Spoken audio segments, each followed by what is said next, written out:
Hi, Diane. Hi, Will. Thank you so much for chatting with me. I really, really appreciate it. Thank you. Thank you. This is a remarkable film, and Mallory's story is simply incredible as well. Starting with you, Will, I was wondering what drew you to Mallory's story? Initially it was reading her book, which one of the producers on the film, Richard Abate, sent me, and and I loved it. And one of the things I realized after I'd finished the film, I think, was that my daughter was 15 when I started, and I think she was one of the reasons that I was so drawn to it. And I think so many of the kind of extraordinary lessons that Mallory goes through, that she teaches us in the film, I realized was some of the kind of really important things I'd always wanted to say to my daughter that maybe I hadn't been able to say. And so I think in a funny way, it was, I very much made this film for Mallory, about Mallory, but also in a very personal way, in terms of, for my own relationship with my own daughter. Wow. Okay. Yeah, absolutely. And Diane, I was wondering, like, for you to share this story again, what was it like working with Will to help bring the doc to life? Well, it's been a really interesting journey. It taught me a lot, because it's hard to have somebody who has never met your daughter, who you don't know, and just hand them her life story and expect them to get it the way you want it to be. The truth is, I didn't know what I wanted, and I knew that I wanted to stay true to her character and her work as a writer, but it was I wouldn't say it was a slow start, because Will jumped right in. He read the book, he came out, he started filming, and then COVID hit and everything got shut down. And in that period of shutdown, and I think Will would also have a lot to say about this, I pushed him a lot, and I prodded him, and I questioned him, and I forced him to look at this through my eyes, not just his own. Most filmmakers, they have a very clear vision. I've never been a filmmaker, but I've worked with a lot of them, and they don't really want to hear from other people because they have their own vision. But because it was Mallory's story, I felt very differently about my opinions, and I thought they needed to be heard. And Will spent a lot of time and was incredibly patient, and went through that process of me pushing and prodding and questioning. And I feel like it paid off, because what's happened is this film has emerged. I can't speak for Will, but it is very much better than I ever thought it could be. I didn't really know how it could be. I just lived with my daughter and knew how amazing she was, read all of her words, knew what a great writer she was, knew her through the lens of her friends, her doctors, her community. She was beloved by all. And there has never been a person in her life that she ever had any confrontation with. And how do you put that onto the screen without sort of looking sappy? How do you create the nuances that make a story interesting? Because it's not very interesting to say, here's this girl, she was perfect, but she was perfect.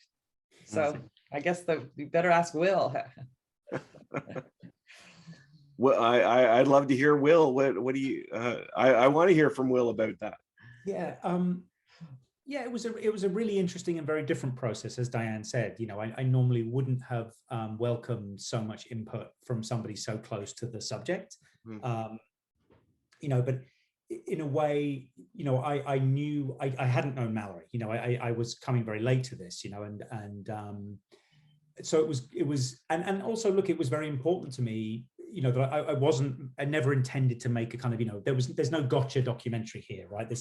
We're not uncovering some great scandal. I mean, there's some stuff that happens, some themes that are brought up that are worth exploring and discussing, but it's not, I didn't have to keep it kind of secret and kind of closed. So having Diane there was really helpful. And it wasn't always that what she said was right or ended up in the film, or but it was just very interesting. I realized that what we'd done is interviewed a large group of people who were all grieving for somebody, so having a mainline access to that, in Diane, one of the most pivotal figures, was really important. Plus, and this is Diane's payback for all those hours on the phone, she, you know, I knew very quickly that she was going to be an important character in this film, right? Because, and it was probably because I was also, you know, I was somewhat making it from a parent's perspective, you know, and I think, you know, you know, Diane and Mallory are such a great sort of combination, mother-daughter combination. You know, it always reminded me of Terms of Endearment in a way, you know, very kind of, they're very cinematic. Diane has always wanted me to cut her out of this movie. But it would be half the movie. Yeah, so it was very valuable, very different, you know, and I think in a way it was very valuable to be making this specific film during the sort of COVID lockdown, because, you know, this is such a kind of perfect metaphor for that. So I think as well, what happened with me subconsciously is I was making a film about that experience as well, you know, for myself going through it, you know, and so having all of these conversations with Diane, you know, it was a way of me organizing my own thoughts, and I think probably somewhat accessing my own emotions without really being conscious of that. You know, obviously we were talking about Mallory's story all the time, but it sort of allowed me to experience something. You know, I'd be hearing Diane and, you know, sensing, you know, feeling her emotions and thoughts, you know, and so I think that sort of opened up what was happening in the world as well at that moment. I'm sure with everything that was going on, to be telling this story at the same time I mean, that absolutely it feeds in for sure. Diane, what was the experience like for you to tell Mallory's story again? And even like there's one of the most powerful moments to me is just from the parts that included you, were when you actually get to read the journal, and just hearing you talk about that. You know, she gives you the passcode, do not read unless. I was wondering, what has that experience been like to revisit her story with a little bit of distance? Well, it's interesting you asked that, because I was just thinking about, I've been asked to pull material for different things, because in my travels giving talks about the book, and with the perspective of time, I have seen material that I didn't necessarily see when I was first looking and pulling passages for the initial round of material for the book.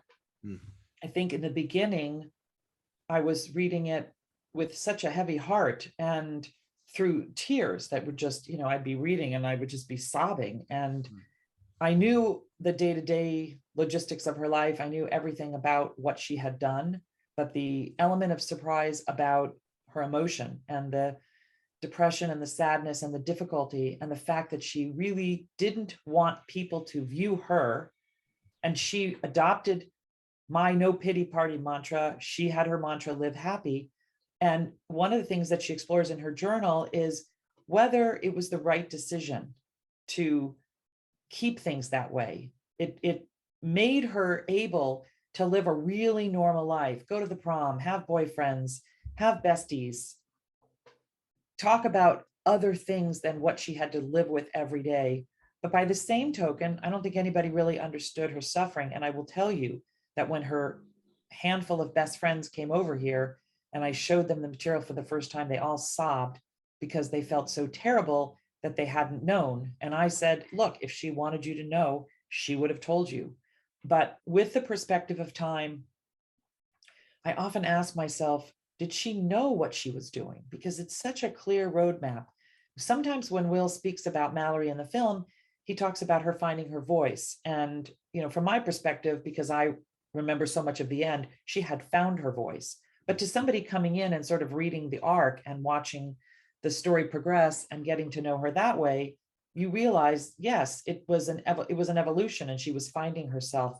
But the interesting thing for me is that we were both focused on telling a story. You know, I wanted to tell Mallory's story and Will wanted to make a good film. And it wasn't in the prodding him, it wasn't when I prodded Will that either one of us came up with the answers to what this film is. I would have to say it came up after he produced this beautiful film that people saw it and brought their own agenda to the conversation. So for example, Gunnar Esiason and Boomer Esiason have the Boomer Esiason Foundation, Boomer the football player. Yeah. Gunnar is very involved. He has cystic fibrosis, and I often call him the male version of Mallory. They're the same age. They achieve the same level of success. And he always said, Mallory writes what all of us are thinking, and she does it in such an articulate way. But he watched the film because he's going to help us with some of the events. And he said, this is the film that's going to put the issue of antimicrobial resistance on the map. Well, I don't think that Will or I ever thought, oh, we're making a film about superbugs and antimicrobial resistance and the fact that one person every 3 seconds will die by the year 2050 if we don't come up with some treatments. But that happened. Mallory talked a lot about the connection between environmental erosion and human sickness. It didn't occur to me that we would end up doing a big screening with some very big environmentalists to talk about how this film relates to our environment, or the mental health piece. We're doing stuff with NAMI, and we're doing something with USC Film School and the Bradley Sonnenberg Wellness Initiative to talk about the film in the context of delivering mental health issues.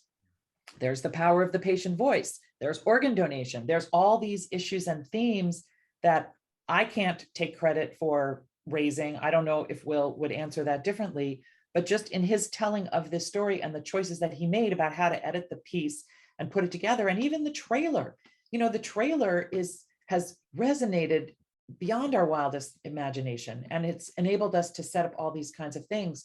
And I had to explain to people, the trailer is just a coming of age. It's a girl talking about her life, and you see certain things. It doesn't even tease out what actually comes in the film. So when people see the film, they're blown away by all of these topics.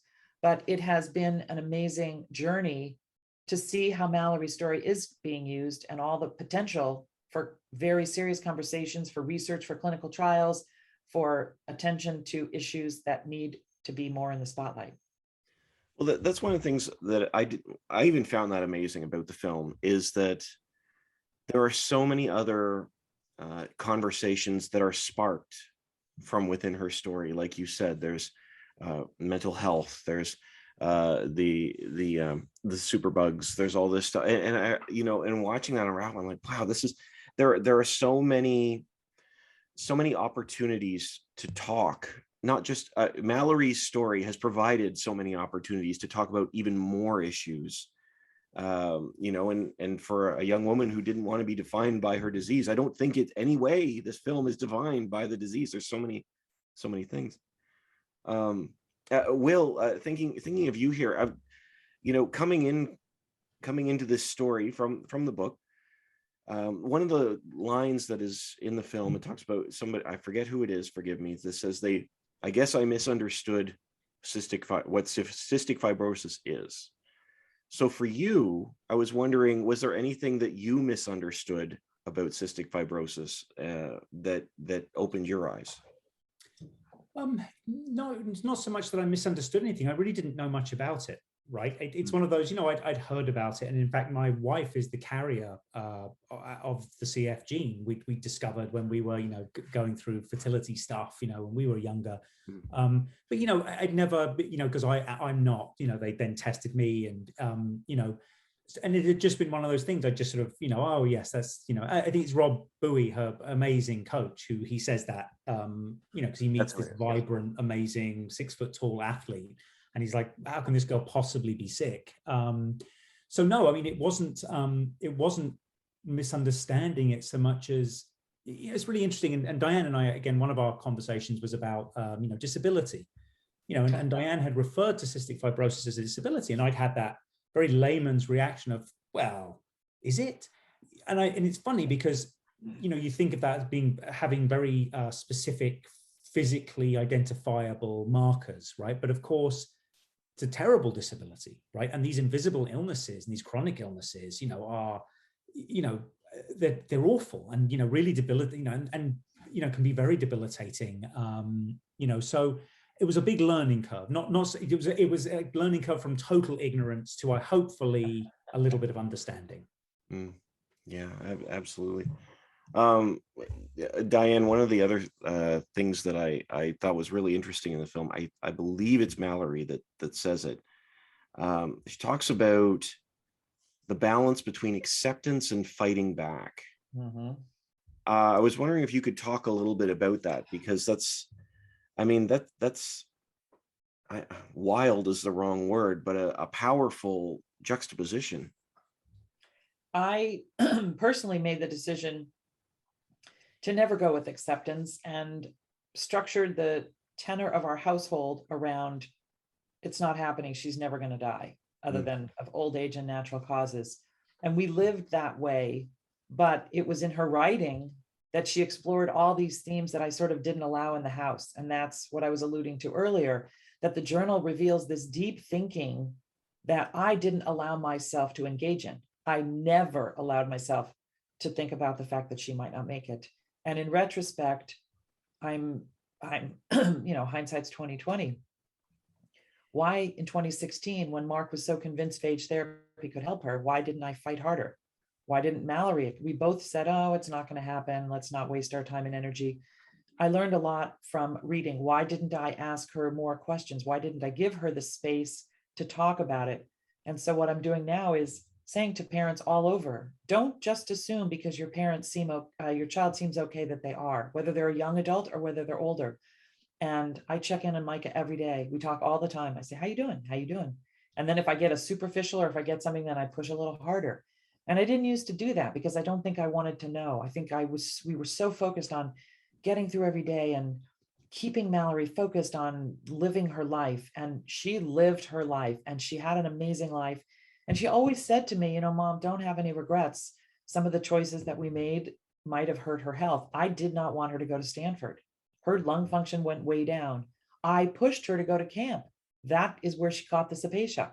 So of course, as we often can tell in hindsight, we make mistakes. We realize we would have done things differently if we'd known.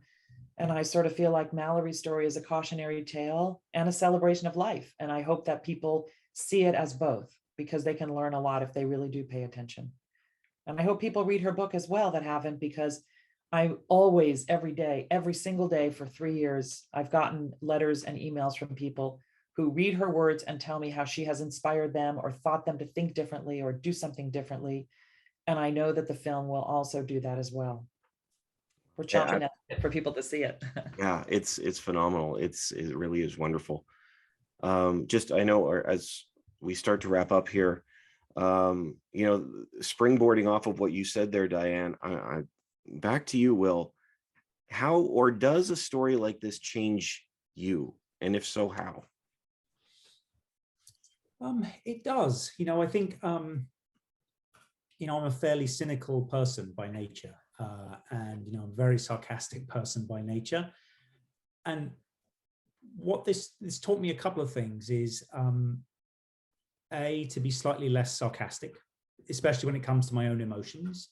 B, I think what Diane is saying is, it's important to trust that you can share, how you're feeling, really feeling, and particularly in these times, right, when we're all, who knows how we're all feeling on a day-to-day basis. And it's really important, and very important to trust that sense of community.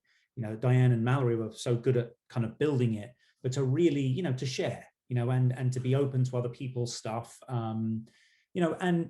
and this is possibly the sappiest thing I've ever said, but just the importance of love, both accepting it and showing it, right? Because that's so key to Mallory and Mallory's journey. And I think so key to all of us surviving this moment in history, is everything else just seems insurmountably complex to me, right? And dark and kind of pessimistic.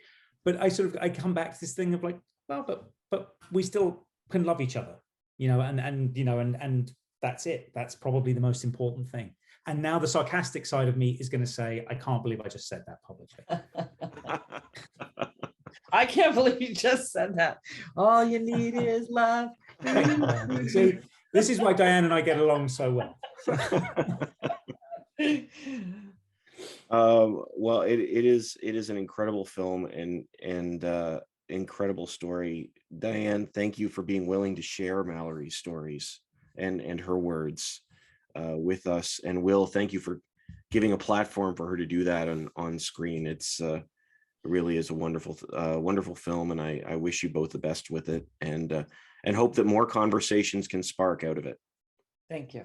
Thank you so much. It's great to meet you. It's good to meet you.